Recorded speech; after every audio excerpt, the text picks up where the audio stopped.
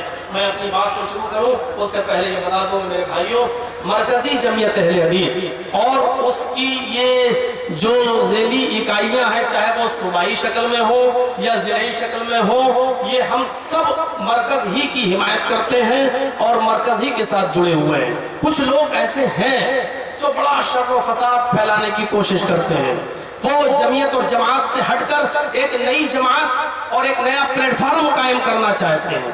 میں ان سے پوچھنا چاہتا ہوں، کیا جمعیت و جماعت کا کام کرنے کے لیے آپ کو پلیٹ فارم ہی کی ضرورت ہے؟ اگر آپ کو مسجد ہی کی خدمت کرنا ہے تو کوئی ضروری ہے کہ آپ کو مسجد کا متولی بنایا جائے یا مسجد کا صدر بنایا جائے تبھی آپ مسجد کے اندر جھاڑو لگائیں گے، تبھی آپ مسجد کے اندر صفائی کریں گے؟ تو بہت سی ہاں میں جانتا ہوں کہ کچھ غلطیاں اور خامیاں ہم لوگوں میں ہو سکتی ہیں، انسان ہیں، اس کو بیٹھ کر حل کیا جا سکتا ہے، سنجیدگی کے ساتھ اس پر غور کیا جا سکتا ہے، لیکن تھوڑی سی باتوں پر ہم ایک دوسری جماعت بنا لیں۔ ہم سب کچھ برداشت کر سکتے ہیں اور بہت کچھ برداشت کیا، لیکن مرکزی جمعیت اہل حدیث اور جمعیت اہل حدیث کے اندر انٹرفیئر کر کے دوسری جماعت بنائی جائے اور دوسرا پلیٹ فارم قائم کیا جائے، یہ بہت ہی شرمناک ہے۔ شاید آپ کو معلوم ہوگا ایک مرتبہ امام حرم آئے اور جامعہ سلفیہ بنارس کے اندر انہوں نے جمعہ کا خطبہ دیا، اس وقت یہی ایک ہلچل مچی ہوئی تھی، ایک جماعت کے ہوتے ہوئے کوئی دوسری جماعت بنا رہا ہے کوئی یہ، تو انہوں نے فتویٰ دیا تھا اور اس کانفرنس میں وہ جامعہ سلفیہ میں انہوں نے کہا تھا کہ ایک امیر کے ہوتے ہوئے اگر کوئی آدمی اپنے آپ کو دوسرا امیر کی شکل میں کھڑا کرتا ہے تو جو بعد میں اپنے آپ کو کھڑا کر رہا ہے، انہوں نے فتویٰ دیتے ہوئے کہا تھا اقتلوہ کائنا من کان، اس کو قتل کر دو چاہے وہ کتنی بڑی شخصیت ہو۔ آپ اندازہ لگائیں، اللہ کے نبی نے فرمایا علیکم بالجماعت، جماعت کو لازم پکڑ لو، جماعت سے جڑ جاؤ۔ اللہ کے نبی نے فرمایا جو بکری ریوڑ سے الگ ہو جاتی ہے اس کو بھیڑیا کھا جاتا ہے۔ آج ہمیں جمعیت و جماعت کے ساتھ جڑنے کی ضرورت ہے، یہ نہیں کہا کہ تم کسی کی شکل و صورت دیکھو، فرمایا وَإِن كَانَ عَبْدًا حَبْشِيًّا، اگر تمہارے اوپر کوئی حبشی غلام ہی مسلط ہو جائے، چاہے جیسا شخص، اگر تمہارا امیر بنا دیا جائے تو تمہیں اس کی اطاعت کرنا ہے، اس سے جڑنا ہے، اس کے حوصلوں کو بڑھانا ہے، اس کے دینی کام میں اس کی مدد کرنا ہے۔ میرے بھائیوں، خامیاں اپنی جگہ پر ہیں، کوتاہیوں کا کوئی بھی آدمی منکر نہیں ہے، ہم سے کوتاہیاں اور غلطیاں ہو سکتی ہیں، لیکن اس کے لیے ہم مل کر بیٹھ کر سنجیدگی کے ساتھ ان کو ہم دور کریں، لیکن ہم دوسرا پلیٹ فارم بنائیں۔ اللہ کے نبی کے زمانے میں کچھ لوگوں نے منافقت کا چولا پہن کر ایک مسجد بنانے کی اجازت مانگی اللہ کے رسول سے کہ ہمیں مسجد کی اجازت دیجیے۔ اللہ کے رسول نے مسجد کی اجازت دے دی، انہوں نے مسجد بنا لی۔ بعد میں اللہ کے نبی کو بتایا گیا ان لوگوں نے مسجد اس لیے بنائی کیونکہ یہ لوگ آپ کے پیچھے نماز نہیں پڑھنا چاہتے تھے اور آپ کی جمعیت، آپ کی جماعت، آپ کے صحابہ کے خلاف ایک الگ محاذ کھڑا کرنا چاہتے ہیں، یہ لوگ اپنا ایک الگ گروہ بنانا چاہتے ہیں۔ تو اللہ کے رسول نے فرمایا تھا اس مسجد کو گرا دو۔ اس مسجد کا نام رکھا گیا تھا مسجد زرار، یہ نقصان پہنچانے والی مسجد ہے، یہ اسلام کو نقصان پہنچانے والی مسجد ہے، یہ دین کو نقصان پہنچانے والی مسجد ہے۔ تو میرے بھائیوں، مرکزی جمعیت کے خلاف جو جمعیتیں اٹھ رہی ہیں یا جو لوگ اٹھ رہے ہیں، ان سب کی حیثیت اسی مسجد زرار کی طرح ہے۔ یہ مرکزی جمعیت کو نقصان پہنچانا چاہتے ہیں، یہ مرکزی جمعیت کے استحکام کو نقصان پہنچانا چاہتے ہیں، اور ہمیں اور آپ کو ان سے دور رہنے کی ضرورت ہے اور مرکزی جمعیت و جماعت کو ہمیں مضبوط کرنا ہے۔ آپ ضلعی جمعیت کو مضبوط کریں گے، صوبہ مضبوط ہوگا، جب صوبہ مضبوط ہوگا تو آپ کے اسحاق مدنی صاحب مضبوط ہوں گے، اسحاق مدنی صاحب مضبوط ہوں گے تو اصغر علی امام مہدی حفظہ اللہ مضبوط ہوں گے۔ ہمیں مرکزی جمعیت کا ساتھ دینا ہے، ہمیں مرکزی جمعیت کے تھرو رہنا ہے، ہمیں اسی کے بینر پر رہنا ہے۔ ہاں، کچھ کوتاہیاں کمیاں اگر ہے تو اس کو سنجیدگی کے ساتھ بیٹھ کر حل کیا جائے گا. ہم اللہ تبارک و تعالیٰ سے دعا کرتے ہیں کہ اللہ اس مرکزی جمعیت کو اور جمعیت اہل حدیث کو اے اللہ نظر بد سے بچا لے, مخالفین کی مخالفت سے بچا لے اور دن دنیا اور رات چوگنی ترقی عطا فرمائے. میرے پیارے ساتھیوں, وقت بہت تیزی کے ساتھ آگے بڑھ رہا ہے اور مجھے معلوم ہے کہ صبح 10 بجے سے لے کر شام کو 10 بجے تک ہی کی پرمیشن ہے. تھوڑا بہت آگے بڑھ گیا تو بڑھ جاؤں گا کیونکہ لمبا سفر کر کے میں بھی آیا ہوں. میں نے جو قرآن کریم کی آیت پڑھی ہے تھوڑا سا اس پر میں تبصرہ کرنا چاہتا ہوں. میں جانتا ہوں بنگال میں تقریباً 14 سال سے میں آ رہا ہوں. مجھے اتنا معلوم ہے کہ آپ کیا سننا چاہتے ہیں. میں یہ بھی جانتا ہوں آپ کا مزاج کیا ہے. میں یہ بھی جانتا ہوں کہ آپ کو کون سی لینگویج زیادہ پسند آتی ہے. مجھے اچھی طریقے سے آپ کا مزاج معلوم ہے. کوشش کروں گا کہ میں بہت آسان اور بہت ہی سہل اردو لفظ استعمال کروں. بنگلہ تو ہمارے بس کی بات نہیں. بوجھتے پاربن کنتو بولتے پاربن تھوڑا سمجھ لیتے ہیں لیکن بول نہیں پاتے کہ ہمارے لیے تھوڑا مشکل ہے. لیکن کوشش کریں کہ ہم بہت سہل اور بہت آسان جملوں میں آپ کو سمجھائیں. اللہ کا شکر ہے اور اس کی ہم جتنی بھی تعریف کریں اور اللہ رب العالمین کا جتنا شکر ادا کریں وہ کم ہے. اللہ تعالیٰ نے ہمیں اسلام کی دولت سے مالا مال کیا. یہ بہت بڑی دولت ہے. ہم جس مذہب سے جڑے ہیں اسلام, یہ بہت بڑی دولت ہے. اللہ تعالیٰ سے دعا ہونی چاہیے اللہ جب تک تو ہمیں قائم رکھ, اسلام پہ قائم رکھ. اسلام پر بہت بڑی نعمت ہے. اللہ تعالیٰ نے کہیں کہا اليوم اکملت لکم دینکم واتممت علیکم نعمتی ورضیت لکم الاسلام دینا. تو کہیں فرمایا ان الدین عند اللہ الاسلام. اليوم اکملت لکم دینکم, آج میں نے تمہارے لیے تمہارے دین کو مکمل کر دیا. آج ہم نے تمہارے لیے تمہارے دین کو کمپلیٹ کر دیا. وَأَتْمَمْتُ عَلَيْكُمْ نِعْمَتِي, اور اپنی تمام نعمتوں کا اتمام کر دیا. اپنی نعمتیں بھی ہم نے کمپلیٹ کر دی, اپنی نعمتیں بھی پوری کر دی. جو چیزیں حرام ہونا تھی وہ حرام ہو چکی, جو چیزیں حلال ہونا تھی وہ حلال ہو چکی. اب اس میں نہ حرام کو حلال کیا جائے گا نہ حلال کو حرام کیا جائے گا. اب میں نے اپنی تمام نعمتوں کا اتمام کر دیا. وَرَضِيتُ لَكُمُ الْإِسْلَامَ دِينًا, اور میں تمہارے لیے اسی دین اسلام سے پرسن ہو گیا, راضی ہو گیا, خوش ہو گیا. اللہ تعالیٰ نے کہا میں اسی دین اسلام سے راضی ہوں. کون سا دین؟ جو محمد رسول اللہ نے, یہ آج والا دین نہیں. کیک بھی کاٹا جا رہا ہے, ڈھول بھی بج رہا ہے, ڈی جے بھی بج رہا ہے, اور باقاعدہ کیک کاٹ کے کہا جا رہا ہے ہیپی برتھ ڈے یا رسول اللہ. یہ والا اسلام نہیں, یہ اسلام نہیں ہے. الیوم اکملت لکم دینکم, آج میں نے تمہارے لیے تمہارے دین کو مکمل کر دیا. وہی دین مکمل ہوا جو دین ہمیں جناب محمد رسول اللہ نے دیا. محمد رسول اللہ کا دین اللہ کہہ رہا ہے کہ ہم نے مکمل کر دیا, اور اسی دین سے میں راضی ہوا ہوں, اسی دین سے میں راضی ہوں. اللہ اس دین سے راضی ہے جو محمد رسول اللہ نے ہمیں دیا. اللہ اس دین سے راضی نہیں ہے جو دین نبی اکرم کے بعد ہم نے بہت سی چیزیں اس دین کے اندر شریعت سمجھ کر داخل کر دی, سنت سمجھ کر اور ثواب سمجھ کر ہم نے اس میں داخل کر دی. وہ دین سے اللہ راضی نہیں ہے. ان الدین عند اللہ الاسلام, اللہ فرماتا ہے کہ اللہ کے نزدیک, ہمارے نزدیک پسندیدہ اور محبوب دین تو اسلام ہی ہے. کیوں؟ آخر اسلام سے اللہ کیوں راضی ہوا؟ اور بھی تو دنیا میں بہت سے مذہب ہیں, ان سے راضی کیوں نہیں ہے؟ اللہ اسلام سے راضی کیوں ہے؟ سوال یہ ہے کہ اسلام کے اندر توحید ہے, ایک ایشورواد ہے, تو کیا اور دوسرے مذہب کے اندر توحید نہیں ہے؟ کیا آپ ہی کہتے ہیں کہ اللہ ایک ہے اور اسی کی عبادت کرنا چاہیے؟ کیا عیسائی نہیں کہتے کہ اللہ ایک ہے؟ کیا یہودی نہیں کہتے اللہ ایک ہے؟ کیا آپ کے ہندو بھائی نہیں کہتے کہ اللہ ایک ہے اور اسی کی پوجا کرنا چاہیے؟ پھر کیا بات ہے کہ اللہ نے کہا کہ میرے نزدیک, اللہ کے نزدیک پسندیدہ اور محبوب دین اسلام ہے؟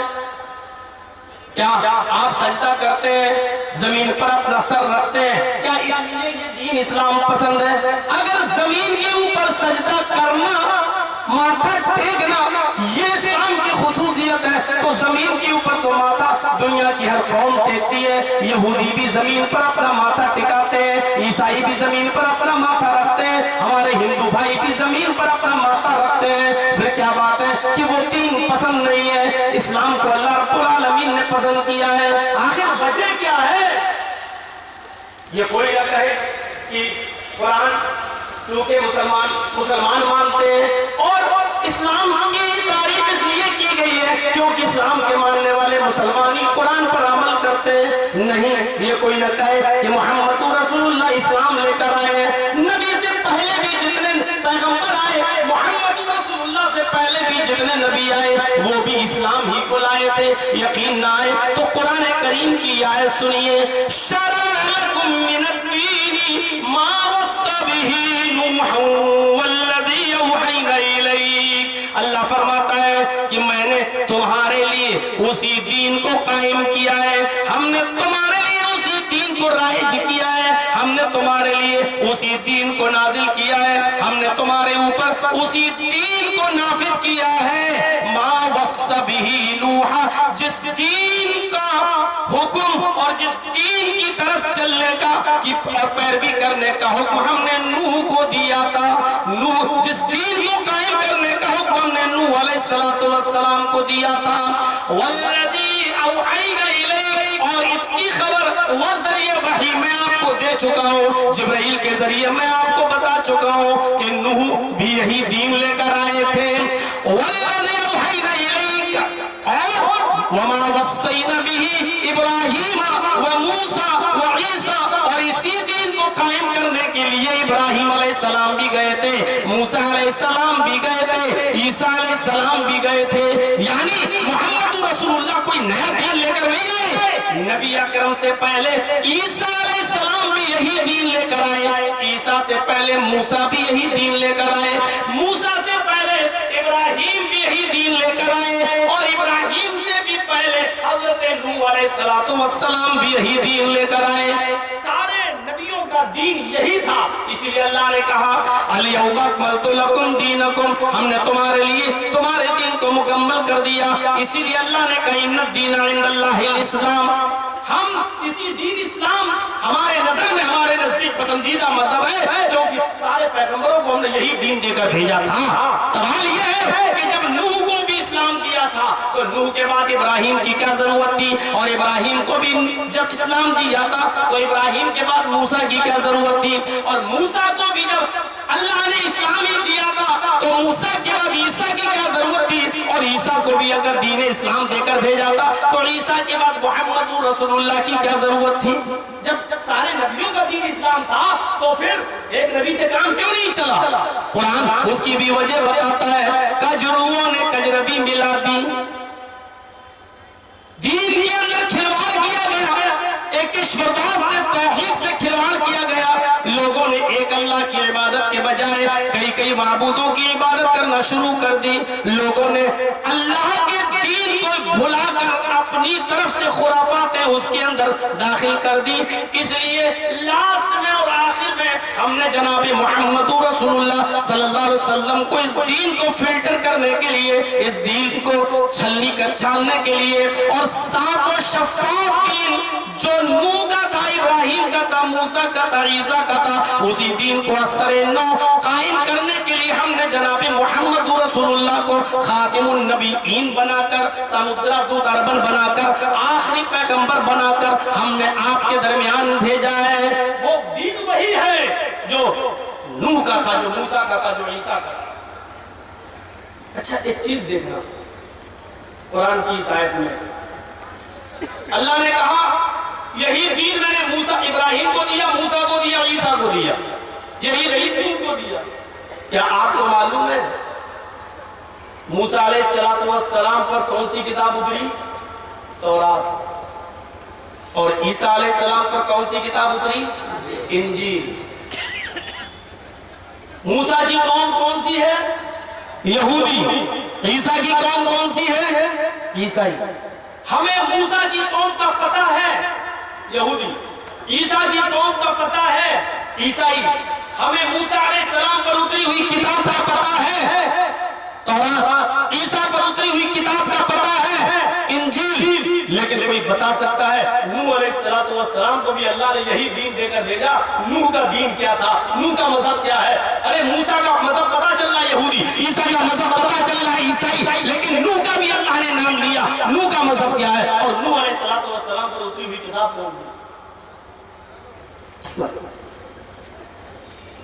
صحیح بخاری کی روایت ہے، قیامت کا دن ہوگا، اللہ تعالی حضرت نوح علیہ السلام سے کہے گا، اے نوح، ہم نے تمہیں جو ذمہ داری دے کر بھیجا تھا، کیا تم نے اس ذمہ داری کو پورا کیا ہے؟ حضرت نوح کہیں گے، اللہ تو نے مجھے دعوت و تبلیغ کا جو فریضہ دیا تھا وہ میں نے لوگوں تک پہنچا دیا۔ اللہ قوم نوح سے پوچھے گا، اللہ قوم نوح سے پوچھے گا، اے قوم نوح، کیا میں نے تمہارے درمیان جو نبی بھیجا تھا کیا اس نے دعوت و تبلیغ کا فریضہ انجام دیا؟ وہ کہیں گے، نوح علیہ السلام کی قوم کہے گی، بخاری شریف کی حدیث ہے، اے اللہ میرے پاس کوئی ڈرانے والا تو آیا تھا، میرے پاس کوئی سمجھانے والا تو آیا تھا، لیکن وہ کون تھا یہ مجھے نہیں معلوم۔ اے اللہ کوئی ڈرانے والا تو آیا تھا، کوئی سمجھانے والا تو آیا تھا، لیکن وہ کون تھا یہ مجھے نہیں معلوم۔ آیا تو تھا ڈرانے والا، لیکن کون تھا مجھے نہیں معلوم۔ وہ کوئی صحیفہ، کوئی کتاب لایا تو تھا، لیکن کون سی ہے وہ ہمیں نہیں معلوم۔ اب آئیے ذرا ہم یہاں پر دیکھیں اور بڑے بڑے پنڈتوں سے سوال کریں، ایک یہودی راہب سے سوال کریں، ایک عیسائی راہب سے سوال کریں، ایک عیسائیوں کے مولوی سے سوال کرو، ایک یہودی کے اور ایک مسلمان کے، اور ایک ہندو پنڈت سے سوال کرو۔ یہودی سے پوچھو کہ تمہارے نبی کون؟ وہ کہے گا موسیٰ۔ ان سے پوچھو عیسائیوں سے تمہارے نبی کون؟ یہ کہیں گے عیسیٰ۔ مسلمانوں سے پوچھو تمہارے نبی کون؟ وہ کہیں گے جناب محمد رسول اللہ۔ ہندو بھائیوں سے پوچھو کہ تمہارا اوتار کون؟